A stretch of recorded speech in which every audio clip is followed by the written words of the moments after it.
రాజ్యాంగం మీద ప్రమాణం చేసిన వాళ్లే రాజ్యాంగాన్ని పాటించడం లేదని సిపిఐ ఎంఎల్ న్యూ డెమోక్రసీ రాష్ట్ర కార్యదర్శి వెంకటేశ్వరరావు తెలిపారు.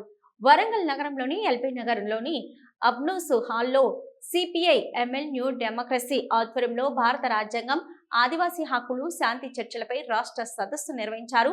గోదావరి పరివాహక ప్రాంతంలోని ఆదివాసులను క్రూరంగా హత్య చేసి వారి కాళ్ల కింద వాళ్ళ గూడు కింద ఉన్న ఖనిజ సంపద దోచుకెళ్లేందుకు ఆపరేషన్ కగారు చేపట్టారని విమర్శించారు. రాజ్యాంగం మీద ప్రమాణం చేసిన వాళ్లే రాజ్యాంగాన్ని ఉల్లంఘిస్తున్నారు.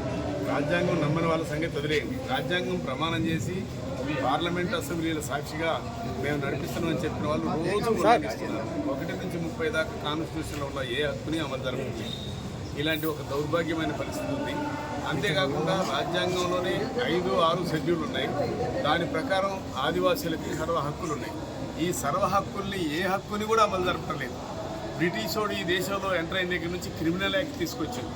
దాన్ని రద్దు కోసం అనేక ఉద్యమాలు జరిగిన తర్వాత అనేక కొత్త చట్టాలు వచ్చినాయి. అనేక పోరాటాలతో 1969లో శ్రీకాకుళం ఉద్యమంలో రక్తం ఓడిన తర్వాత, కొండలన్నీ ఎరుపెక్కిన తర్వాత 170 చట్టం వచ్చింది. తర్వాత 96లో పెసా చట్టం వచ్చింది. 2006లో హక్కులు దున్నే వాళ్ళకి హక్కు ఇవ్వడానికి అటవీ హక్కుల చట్టం వచ్చింది. దానికి అమెండ్మెంట్ పేరుతో తీసుకురావడానికి కోషిష్ చేస్తున్నారు. ఇవాళ ఆదివాసీ ఉన్న హక్కుల్ని అమలు జరపకపోగా వాళ్ళని ఖాళీ చేయకుండా అక్కడ అమలు జరుపుకోవడానికి వాళ్ళ కాళ్ళ కింద, వాళ్ళ గుడిసె కింద, వాళ్ళ గూడు కింద, వాళ్ళ భూమి కింద ఉన్న ఖనిజ సంపదని దొంగిలించడానికి అవకాశం లేదు. కాబట్టి వాళ్ళని చంపుతున్నారు, లేకుండా చేస్తున్నారు. ఇలాంటి దుర్మార్గాల్ని ఖండించి శాంతి చర్చలు జరపని ఒకవైపు అంటున్నాం, రాజ్యాంగాన్ని అమలు జరపని, నువ్వు చెప్పిన రాజ్యాంగాన్ని నువ్వు అమలు జరపని అడుగుతున్నాం. అందుకే ఆ విషయాల్ని కొనసాగింపుకే మేము ఆ విషయాల కోసం ప్రజలందరి దృష్టికి తీసుకోవడం కోసం ఈ సదస్సు ఏర్పాటు చేశాం.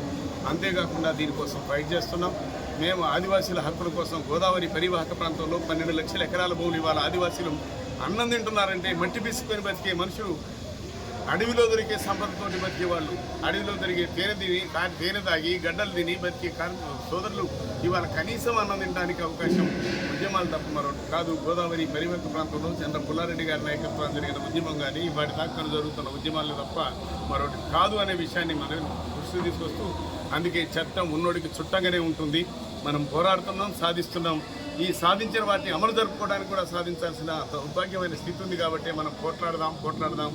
ప్రజలందరినీ కూడా ఈ కనీస హక్కుల కోసం కూడా నిలబెడదాం, కనబడదాం అనే విషయాన్ని మేము అందరి దృష్టికి తీసుకోవడానికి, ప్రజాస్వామికవాదులందరూ ఈ ప్రజాస్వామిక హక్కుల్ని, ప్రజల జీవనానికి సంబంధించిన హక్కుల్ని, జీవించే హక్కుని, మాట్లాడే హక్కుని, ఇట్లాంటి వాటిని గౌరవించేటట్టుగా ఒత్తిడి చేయడానికి ప్రజలందరినీ మేము కోరుతా ఉన్నాం. ప్రజాస్వామికవాదులందరినీ కోరుతాం.